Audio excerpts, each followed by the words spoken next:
मैं रमन कुमार आप सबका अपने चैनल क्रेजी फॉर एजुकेशन में स्वागत करता हूं। और आज हम जो पढ़ने वाले हैं वो है हम अपने फंडामेंटल राइट्स की, जो कि मैंने पिछले लगभग 2 वीडियोस या 3 वीडियोस के से पहले जो अपलोड की थी उसको ही मैं आगे करूँगा, उसी को कंटिन्यू करूँगा। मैंने पिछले वीडियोस में अनुच्छेद 19 तक यानी कि आर्टिकल 90 तक बताया था। आज मैं आर्टिकल 20, 21 दोनों को बताऊँगा। तो वीडियो शुरू करने से पहले मैं एक बात आपको एक अनाउंसमेंट करना चाहूँगा कि मेरी जब अगली वीडियो होगी वो जो होगी 12th की जो सेकंड बुक है, यानी कि जो हमारे 12th की सेकंड बुक है उससे रिलेटेड उस पर होगी। 12th की मतलब पूरी तरह से मैं अब 12th का सिलेबस कवर करूँगा, क्योंकि ये वाजिब सी बात है, एग्जाम्स आने वाले हैं तो आपको दिक्कत भी हो रही होगी।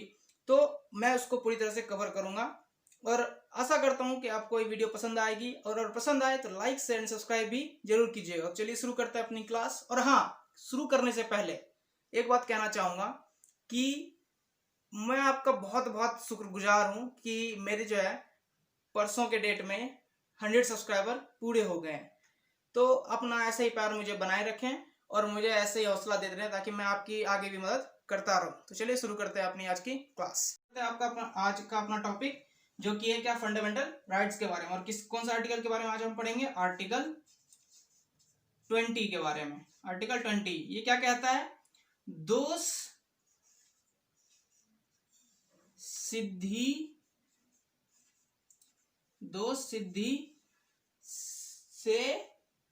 सिद्धि में संरक्षण, यानी कि इसका अर्थ क्या हुआ? इसको इंग्लिश में कहेंगे प्रोटेक्शन फ्रॉम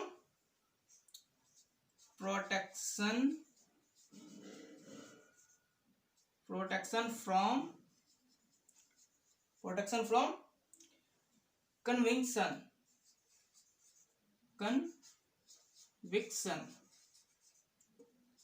इसका मतलब क्या? दोष सिद्धि से में संरक्षण, यानी कि ये आर्टिकल 20 जो है हमें संरक्षण देता है। इसके तीन होते हैं कि किन चीजों से हमें संरक्षण देता है। इसका मैं सबसे पहले आपको अर्थ बता दूं, बाकी वो 3 भी मैं अभी एक्सप्लेन करूंगा। यानी कि दोष सिद्धि में संरक्षण, इसका अर्थ ये होता है कि हमें जो है इलीगली कोई भी कभी भी कहीं भी अरेस्ट नहीं कर सकता। अगर कोई आपको अरेस्ट करता है तो आपको सीधा कह सकते हो कि आप किस आधार पे, उसे पूछ सकते हो कि आप किस आधार पे मुझे अरेस्ट कर रहे हो, आप किस आधार पे आपको मुझे आप ये प्रूफ दो कि क्या मेरे ऊपर क्या चार्जेस लगे हैं, सब आप पूछ सकते हो। मैं अभी आपको आगे बताता हूँ। इसका बेसिकली ये अर्थ हुआ।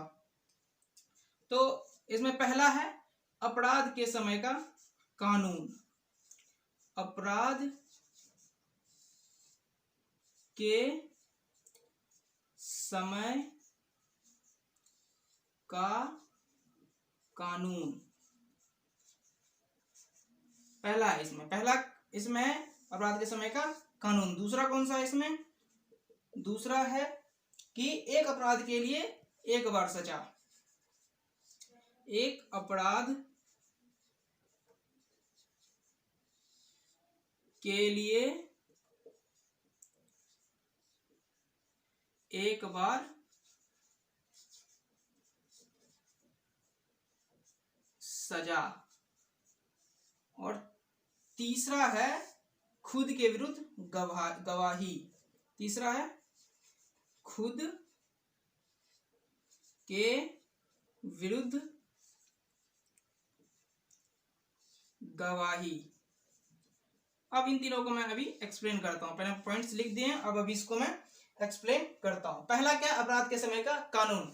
इसमें क्या होता है कि अगर जैसे कि मैं अभी आपको पढ़ा रहा हूं और मैं अपने कैमरामैन जो मेरा भाई है इसका मैंने हाथ तोड़ दिया, तो अभी हाथ तोड़ने का या फिर सर फोड़ने का सजा क्या है? या तो 6 महीने, साल भर, 10 साल, मतलब जो भी है वो है।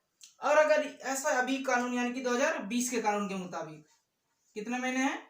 6 महीने हो सकता है, मुझे कंफर्म नहीं हूं, कुछ भी हो सकता है। 6 महीने भी हो सकता है, 10 साल भी हो सकता है, कुछ भी हो सकता है। तो ऐसा है। मगर ऐसा क्या होता है कि ये मामला खिंचते कहां चला जाता है? 2025 में। और उस समय जो है एक कानून पास हो जाता है, इसमें कहता है कि नहीं, हाथ के बदले हाथ, यानी कि अगर हाथ तोड़ा है तो उसके बदले हाथ देना होगा। अगर ये कानून बन जाता है तो मुझे उस समय के कानून यानी कि 2025 के कानून के मुताबिक सजा नहीं मिलेगी। मुझे सजा किस कानून के मुताबिक मिलेगी? 2020 के कानून के मुताबिक। क्यों नहीं? क्यों? क्योंकि जो मैंने कब सजा अपना मतलब उसका कानून को तोड़ा है? 2020 में। तो मुझे सजा किस में मिलेगी? 2020 के कानून के मुताबिक, यानी कि 6 महीने या 10 साल या 5 साल जो भी है वो मिलेगी। और अगर आपको ऐसा होता है कि जज जो है ऐसा कहता है कि नहीं, आपको जो है अभी सजा हुई है, 20 साल बाद आपको कहेगा नहीं तुमने सजा कब किया था? 2020 में, लेकिन तुम मामला कहाँ चल रहा है? अभी 2040 में। लेकिन और कहेगा कि नहीं, अभी तुम्हें जो सजा 2040 के मुताबिक मिलेगी। तो आप सीधा कह सकते हो कि जज साहब पढ़े नहीं है क्या? आर्टिकल 20 हमारा क्या देता है हमें? आर्टिकल 20 का क्या कहता है हमें? अपराध के समय का कानून, यानी कि जिस समय कानून तोड़ा गया है उसी के समय के मुताबिक सजा मिलेगी। दूसरा है एक अपराध के लिए एक बार सजा। इसमें क्या होता है कि जैसे कि अभी मैंने आपको लाइव एग्जांपल दिया कि मैंने अभी छोटा लाइव एग्जांपल देता हूं अभी अपने डे टू डे लाइफ से। जैसे कि लालू यादव, सबका नाम तो सबने सुना होगा ना, लालू यादव का नाम। उन्होंने क्या किया था? चारा घोटाला किया था, ठीक है। तो वो अभी 2022 अगले साल, शायद मे भी अगले साल या फिर उसके अगले साल, नहीं अगले साल जो है वो रिहा होने वाले हैं। और वो अगले साल रिहा हो जाएंगे। तो फिर अगर 5 साल बाद, यानी कि 5 साल बाद तो नहीं, यानी कि 3 साल बाद 2024 का चुनाव होगा, उसमें वो खड़े होते हैं, तो उनको ये नहीं कहा जाएगा कि उनसे दोबारा ये नहीं कहा जाएगा कि लालू यादव तुमने चारा घोटाला किया था ना, चलो फिर से चलते हैं जेल, चलो जेल में। ऐसा नहीं कहा जा सकता उनसे, क्योंकि उन्होंने एक बार सजा पा ली है। तो एक अपराध के लिए हमें एक बार ही सजा दी जा सकती है। इसका एक और एग्जांपल मैं थ्रू समझाता हूं। जैसे कि मैं जा रहा हूं अपनी लॉरी लेके, यानी कि ट्रक लेके या फिर मैं गाड़ी लेके, कुछ भी लेके जा रहा हूं, ठीक ना। और मैंने मेरा कैमरामैन जो है मेरा भाई, मैं उसको ठोक दिया, ठीक है। हम दोनों में झगड़ा चल रहा है, ऐसी हम दोनों एकदम पूरी तरह से एकदम एक दूसरे की रिवेलरी है, और मैंने इसको ठोक दिया, ठीक है। बस इसने क्या किया? इसे देख लिया, भैया ने ठोका है मुझे, चलो बाबू इसको फंसाओ। अब ये क्या करेगा कि ठोका, मैं उसको ठोकने के लिए गया था, पर ढंग से वो नहीं, मतलब वो उड़ा नहीं। बस क्या हुआ कि हल्की फुल्की खरोच आ गई, मगर ये बच गया। मगर इसने क्या किया कि दिमाग लगाया, और उस स्पॉट पे जो क्राइम सीन जहां पे हुआ था, वहां पे क्या किया इसने? अपने जैसा सब कुछ कपड़ा वपड़ा पहना के एक आदमी सुला दिया, ठीक है। और मेरे ऊपर केस कर दिया, और मुझे सजा होगी कितने साल की? अटेम्प्ट टू मर्डर केस में 10 साल की सजा होगी मुझे। अटेम्प्ट टू मर्डर केस में 10 साल की मुझे सजा हो गई। मैं फिर क्या देखता हूँ, 10 साल बाद जब जेल से रिहा होता हूँ, तो देखता हूँ अरे साला ये तो जिंदा है, ये तो इधर उधर घूम रहा है, कोर्ट के चक्कर लगा रहा है। और मैं क्या करूंगा उसी वक्त जो है ना, इसको अगर मैं शूट कर दूंगा जज के सामने भी, अगर इसको मैं शूट कर दूं, तो मुझे जो है इस सजा के लिए सिर्फ सजा मिलेगी। किसके लिए? जो मैंने मर्डर किया, यानी कि जो गोली मारी, उसकी सजा मिलेगी सिर्फ मुझे, ना कि मुझे इसके लिए सजा मिलेगी। किसके लिए? कि तुमने इसको पहले भी मारने की कोशिश की है, इसके लिए सजा नहीं मिलेगी मुझे। किसके लिए सजा मिलेगी? सिर्फ अटेम्प्ट टू मर्डर, यानी कि जो मैंने ऑन द स्पॉट उस टाइम, एट दैट टाइम जो मैंने क्राइम किया है, उसके लिए ही सिर्फ सजा मिलेगी। इसके अलावा और मुझे किसी चीज की सजा नहीं मिलेगी। तीसरा है खुद के विरुद्ध गवाही। इसका मतलब क्या हुआ कि आप जो है, यानी आप या मैं, कोई भी जो है, खुद के विरुद्ध गवाही नहीं दे सकते। आप अदालत में ये जाके कहते हो खुद से कि जज साहब मैंने खून किया है, तो आपके ऐसा नहीं माने जाएगा, आपके ऊपर केस चलेगा, उसकी छानबीन होगी। क्यों ऐसा क्यों होता है? क्योंकि कोर्ट ये मानता है कि जो आदमी है जो कन्फ्रेंस कर रहा है अपनी गवाही खुद दे रहा है, उसके ऊपर पक्का कोई ना कोई पॉलिटिकल या फिर किसी न किसी तरह का दबाव जरूर होगा। इस वजह से कोर्ट उसकी छानबीन करना शुरू करता है। इसका एक और होता है उदाहरण कि ये इसीलिए देखा होगा कि जो पुलिस रिमांड में जाता है कोई बंदा, तो उसकी गवाही को कभी भी कोर्ट में नहीं माना। पुलिस की जो के सामने जो स्टेटमेंट देता है उसको गवाही के तौर पर कभी भी कोर्ट नहीं लेती है। क्यों नहीं लेती? अरे पुलिस का क्या, पुलिस तो मार पीट के बोलेगी, बोलती है, हाँ गधा को बोलेगी कि गधा बोल, तो मैं घोड़ा हूं, तो गधा भी क्या कहेगा, हाँ मैं घोड़ा हूं, इतना मारती है बिहार पुलिस, सॉरी इंडिया की पुलिस। तो ये होता है सिस्टम। और इसमें जो होता है खुद के विरुद्ध गवाही के अंतर्गत एक और क्या प्रावधान होता है कि इसमें दो तरह की जो कस्टडी हमें मिलती है ना, वो मैं आर्टिकल 22 में और अच्छे से एक्सप्लेन करूंगा कि कस्टडी क्या होती है, ये सब क्या होती है। मैं अभी सिर्फ छोटा सा एक क्या कहते हैं उसको थोड़ा सा मतलब हिंट्स देता हूँ कि आखिर गवाही कितने तरह की, वो तो कस्टडी कितने तरह की होती है। तो कस्टडी दो तरह की होती है। कौन कौन सी? एक होती है ज्यूडिशियल और जुडिशियल, और दूसरी होती है judicial and police. Judicial custody में जब जाओगे तो समझो कि भाई एकदम राजयोग लिखा। अगर जुडिशियल कस्टडी में जाते हो तो आपको मतलब समझो कि क्या मिल गया? राजयोग मिल गया, मतलब चैन से जियोगे। मगर जब पुलिस कस्टडी में गए तो बहुत मारते हैं, वो बहुत गंदा मारते हैं, ठीक है ना। तो ये दो तरह की कस्टडी होती है। इसको मैं आर्टिकल 22 पढ़ाऊंगा तो इसको और अच्छे से एक्सप्लेन करूंगा। उसमें ये भी बताऊंगा कि एनकाउंटर क्यों होते हैं और कस्टडी कितने प्रकार की होती है और रिमांड क्या होता है, नजरबंदी क्या होती है, ये अक्सर सुनता होगा नजरबंदी। तो ये मैं आपको आर्टिकल 22 में पूरी अच्छी तरह से एक्सप्लेन करूंगा, ठीक है। तो चलिए बढ़ते हैं अपने अगले टॉपिक, अपने जो अपना अगला आर्टिकल है आर्टिकल 21 के। अपना आर्टिकल 21 अनुच्छेद 21 ये हमें क्या कहता है? अनुच्छेद 21 जो है क्या हमें किसी की स्वतंत्रता देता है? प्राण एवं दैहिक स्वतंत्रता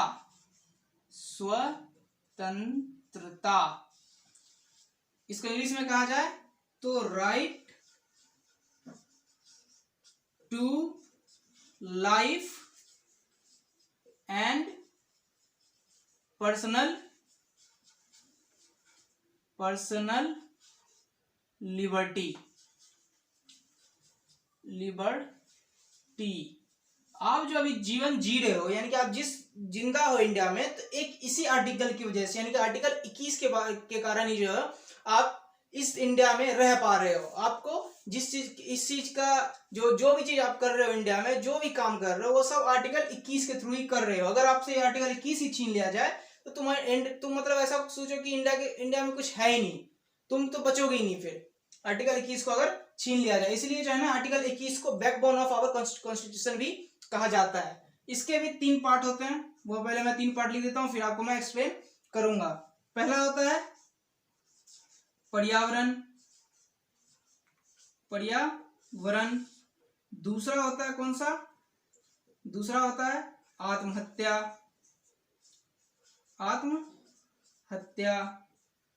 और तीसरा है कौन सा है? तीसरा है स्वास्थ्य। क्या है तीसरा? स्वास्थ्य यानी कि हेल्थ। अब मैं इनको एक्सप्लेन करता हूँ ये क्या है। आपने बहुत बार देखा होगा कि जो हम गाड़ी चलाते हैं तो जिस गाड़ी से बहुत ज्यादा धुआं निकलता है उसका आरसी कटता है, उनका क्या बनता है? पॉल्यूशन सर्टिफिकेट बनता है हर गाड़ी का। अगर वो आपके पास नहीं है तो आपको चालान भरना पड़ सकता है। क्या आपको कंपलसरी है कि भरना ही पड़ता है, वो बात अलग है। 100-200 रुपए दे के निकल जाते हैं, वो बात अलग है। मगर आपको क्या होता है कि वो अकॉर्डिंग टू कॉन्स्टिट्यूशन कि if you don't have the pollution certificate then police have the right to charge you fine.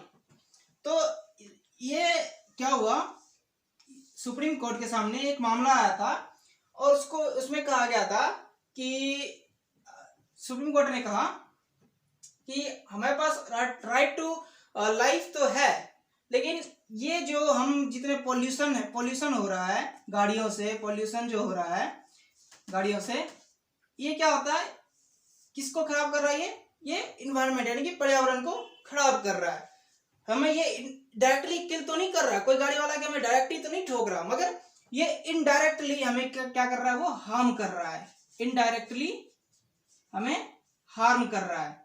तो इस वजह से जो है सुप्रीम कोर्ट ने इसको, पर्यावरण को जो है आर्टिकल 21 की श्रेणी में लाते हुए इस पे कानून भी बनाया। पर्यावरण कानून भी मौजूद है, हालांकि उसको फॉलो कोई नहीं करता, सीरियसली कोई नहीं लेता उस कानून को, वो सिर्फ ऐसे लिखा हुआ ही रह जाता है, वो बात अलग है। पर्यावरण कानून भी बनाया और उसको सख्ती से पालन करने के निर्देश भी दिए थे, क्यों? क्योंकि अगर ऐसा है कि पोल्यूशन, अगर पूरा पर्यावरण गंदा हो जाएगा तो क्या होगा, हम वही सांस लेंगे अंदर, इनडायरेक्ट हमारे सांस, फेफड़े में हवा जाएगी तो क्या होगा, हमारा फेफड़ा में वो बहुत ज्यादा काई बन जाएगी और हमें लंग कैंसर या फिर जो भी है, कोई किसी बहुत से तरह के दम्मा वम्मा जो भी है वो बीमारी हो जाएगी। तो इससे हमें हमें इस वजह से जो हमारा जीवन खतरे में आ जाएगा। तो ये कानून बनाया किसने? सुप्रीम कोर्ट ने। पॉल्यूशन कानून यानी कि पर्यावरण कानून, इन्वायरमेंटल कानून बनाया था सुप्रीम कोर्ट ने। दूसरा है आत्महत्या। आत्महत्या इसमें क्या है भाई, तो ऐसा कहा गया, भारत का कॉन्स्टिट्यूशन क्या कहता है कि आप की जान तो कोई और नहीं ले सकता, आप खुद की भी जान नहीं ले सकते। हमारा कॉन्स्टिट्यूशन क्या कहता है कि आप किसी की जान नहीं ले सकते, यानी कि कोई आपकी जान नहीं ले सकता, लेकिन आप खुद की भी जान नहीं ले सकते। आपने बहुत बार ऐसा सुना होगा कि बहुत से आदमी ने क्या किया, राष्ट्रपति के साथ अर्जी भेजी कि मुझे क्या कहते हैं उसको, आत्महत्या का यानी का आदेश दे, मैं आत्महत्या करना चाहता हूं, आप मुझे इसका आदेश दे कि हाँ तुम जाके आत्महत्या कर सकते हो। ऐसा क्यों होता है, हम खुद की जान क्यों नहीं ले सकते? तो इसका मेन कारण जो है, हमारे जो कॉन्स्टिट्यूशन में जो ह्यूमंस हैं उसको एक संसाधन के तौर पर लिया जाता है, संसाधन के तौर पे लिया जाता है, और संसाधन को हम यूं ही वेस्ट नहीं कर सकते। इस वजह से हम आत्महत्या नहीं कर सकते। आपने बहुत सारे ऐसे केस देखे होंगे कि या फिर अगर आप सुसाइड करते हो ना, अगर जाके आप सुसाइड करते हो तो मर गए तो सिर्फ चले गए, फिर तो राम नाम सत्य है, और मगर बच गए तो तुम्हारे ऊपर केस चलेगा, तुम्हें सजा होगी, वो चाहे 6 महीने की हो, साल भर की हो, 10 साल की, जितनी की भी सजा हो, सजा होगी। मगर हाँ, उन सब में ये भी देखा जाएगा कि तुमने किस रीजन से ये अटेम्प्ट किया, सुसाइड अटेम्प्ट किया। ठीक है। तीसरा है स्वास्थ्य। अभी हम सभी जो हैं कोरोना से जूझ रहे हैं, मगर इस बीच में एक बहुत अच्छी बात हुई थी, 2020 में हुई थी ना, मिर्जापुर रिलीज हो गया था, क्या नहीं ना हुई थी ना? तो हाँ, तो हम क्या हुआ, वो मिर्जापुर की बात बाद में करेंगे कभी, अभी ये पढ़ाई की बात करते हैं। स्वास्थ्य यानी कि कोरोना से जूझ रहे हैं हम क्या, पूरा देश ही, पूरा विश्व जूझ रहा है। तो इसमें क्या हुआ, इसमें देखा होगा भारत सरकार ने क्या दिया, राशन फ्री दिया, मास्क फ्री में बंटा है, बहुत सारी जगह पे कार्यकर्ताओं ने मास्क फ्री बांटे, और फेस शील्ड कहीं पे बहुत सारी जगह फेस शील्ड भी फ्री बंटा है, पीपीई की डॉक्टर्स को फ्री में मिला है, तो मिला ये सब चीजें। तो ये सब सरकार क्यों कर रही है? इस पे तुम्हारा एक रुपया नहीं लगा। तुम्हें राशन लेने के लिए पैसा लगे? नहीं लगे। तुम अप्रैल से लेके नवंबर तक तुम क्या, मैं भी जाके फ्री में लेके आया हूँ राशन, अप्रैल से लेकर नवंबर तक फ्री में राशन मिला, लेकिन अब नहीं मिलेगा। ये गलतफहमी मत रहना कि अब राशन मिलेगा फ्री में, अब नहीं मिलेगा। तो ऐसे क्या, इसमें क्या हुआ, सरकार ने क्या किया कि स्वास्थ्य के ऊपर बहुत सारे खर्चे किए कोरोना टाइम पे, ताकि लोगों का स्वास्थ्य बना रहे। ऐसा क्यों करते हैं, ऐसा क्यों होता है कि अगर आप अब वो सुना है ना कहानी, हेल्थ इज वेल्थ, स्वास्थ्य ही धन है। तो अब जब स्वास्थ्य नहीं रहेगा तो कोई आदमी क्या काम करेगा? जब स्वास्थ्य रहेगा तभी तो कुछ काम कर सकता है। हाँ, सरकार ये सोचती है कि अगर जब स्वास्थ्य रहेगा किसी का, बंदे स्वस्थ रहेंगे तभी तो देश के काम आएंगे, या घर वालों के काम आएंगे, समाज के काम आएंगे, तभी तो आएंगे ना। तो इसलिए सरकार जो है हमेशा स्वास्थ्य को प्रायोरिटी देती है। हर अपने बिल में, जितने भी बिल संसद में पास होते हैं, जब भी बजट हमारा पेश होता है, तो उसमें आप ये देखिएगा कि एक अलग कॉलम बनता है, हर बिल, हर चीज का अलग अलग कॉलम होता है, उसमें एक कॉलम ये भी होता है, स्वास्थ्य सुविधाओं के ऊपर जो खर्चा होगा उसका भी ब्यौरा दिया जाता है। ठीक है। बात की किसकी? राइट टू लाइफ की। अभी तक जितनी बात हुई वो किसकी हुई? राइट टू लाइफ की। अब बात करते हैं पर्सनल लिबर्टी। इसका मतलब क्या होता है? अब मान लो कि क्या होता है कि कोई लड़की या कोई लड़का है, उसको जब मैं फिजिकली हार्म नहीं कर रहा मैं, मगर मैं क्या करता हूं, उस पर दबाव बना के उसको गली में नंगा घुमाता हूं, तो इससे क्या होता है? उसकी कोई समाज में इज्जत बची? उसकी कोई पर्सनल क्या कहते हैं, उसका कोई पर्सनल राइट्स बचा? नहीं बचा ना। अगर तो यही होते पर्सनल लिबर्टी। पर्सनल लिबर्टी में यह कहा जाता है कि कोई भी आदमी किसी भी आदमी के निजता का हनन नहीं कर सकता। ठीक है, इसमें भी 3 पॉइंट्स होते हैं। पहला क्या है, पहला पॉइंट है हमारा एकांत एवं विदेश यात्रा। एकांत एवं विदेश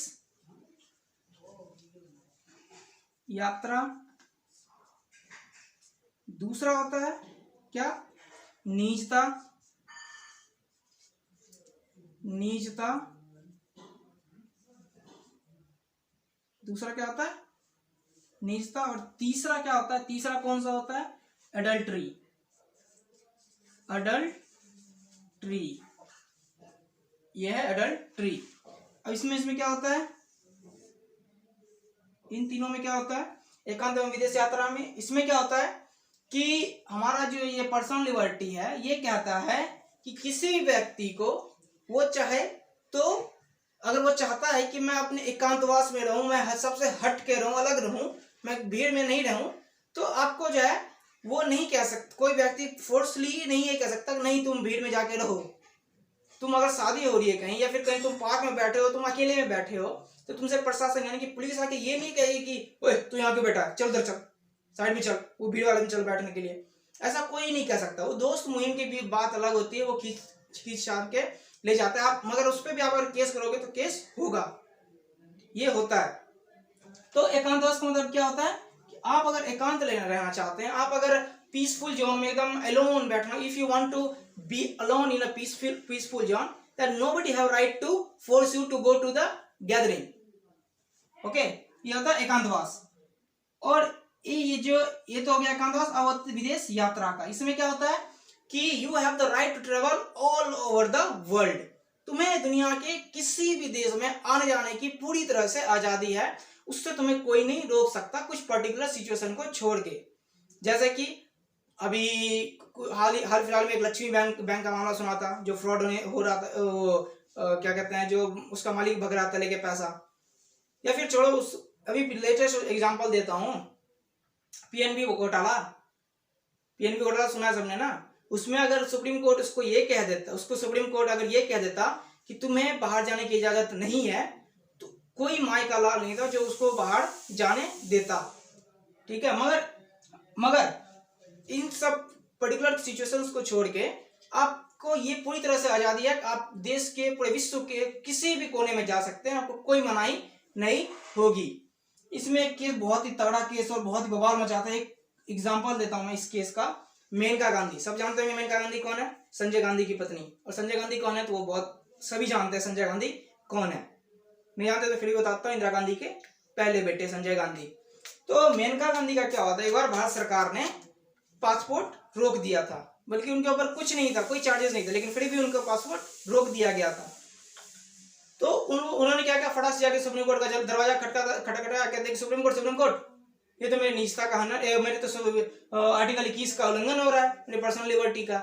तो जाके सुप्रीम कोर्ट ने इस पे फैसला लिया और उनको पासपोर्ट दिया गया भारत सरकार की तरफ से। भारत सरकार ने उनको पासपोर्ट मुहैया कराया। दूसरा, निजता का होता है कि ये दोनों, एकांत और निजता लगभग जो है ना एक जैसा ही होता है, मगर एकांत में क्या अंतर होता है कि आप जो है अकेले रहना पसंद करते हैं, मगर निजता में क्या है कि आप अगर बहुत ज्यादा फ्रस्ट्रेटेड है, आप अगर नहीं, फ्रस्ट्रेटेड भी नहीं है, अगर आप जो है ऐसे किसी कोने में रहना चाहते हैं जहां तक किसी की कोई पहुंच ना हो, तो आप रह सकते हैं, आपको कोई भी डिस्टर्ब करने वहां पे नहीं आएगा। जैसे देखा होगा, जैसे कभी हम गुस्सा होते हैं, कभी हम गुस्सा हुए तो हम क्या करते हैं, ऐसे बड़बड़ाते रहते हैं, उसको मारेंगे, अरे उसको मारेंगे, ऐसे बड़बड़ाते रहते हैं। तो जनरली क्या होता है, हम ऐसा कब करते हैं, जब हम पूरे अकेले होते हैं, यानी कि अपनी पूरी तरह से निजता रहते हैं। इस एग्जाम्पल देता हूँ, जैसे कि मैं आपको अभी पढ़ा रहा हूँ, मेरा कैमरामैन है, मेरा भाई है, ठीक है, मेरा भाई है, मगर आपको मैं हर चीज दिखा रहा हूँ अपनी, नहीं ना। तो निजता ये कहता है कि आपको अधिकार है, आप जो चीज दुनिया को दिखाना चाहते हैं, आप वही चीज दिखा सकते हैं, वही आप दिखाएंगे। आपके ऊपर कोई दबाव नहीं बना सकता कि आप ये चीज भी दुनिया को दिखाओ, जो चीज तुम छुपाना चाहते हो। हेलो गाइस, मेरा नाम तुषार है और आप ये वीडियो रमन के चैनल में देख रहे हो। और सॉरी डिस्टर्ब करने के लिए। मेरे को पूरा भरोसा है आप बहुत कुछ सीख रहे हो रमन से। पर आपके लिए एक ज़रूरी बात है कि आप में से अगर कोई रोस्टिंग देखने में इंटरेस्टेड है तो डिस्क्रिप्शन में लिंक होगा, जाओ और देख लो। मेरा ही चैनल है तुषार कुमार के नाम से, और सब्सक्राइब भी कर देना अगर अच्छी लगे वीडियो तो। और रमन के चैनल को भी ज़रूर से सब्सक्राइब करना, भाई बहुत अच्छा सिखाता है ये बंदा। और वीडियो देखने के लिए थैंक यू। हम दोनों के चैनल को सब्सक्राइब करना यार, बहुत मेहनत लगती है वीडियोस बनाने में। तो जाओ और देखो और मजे लो। पूछा गया था X square upon Y Z. तो ऐसे सवालों को करने के लिए देखिए, एक तो बेसिक ट्रिक है, एक तो लाइक और शेयर ठोक दीजिए, महाकाल का दबा के लाइक और शेयर ठोक दीजिए।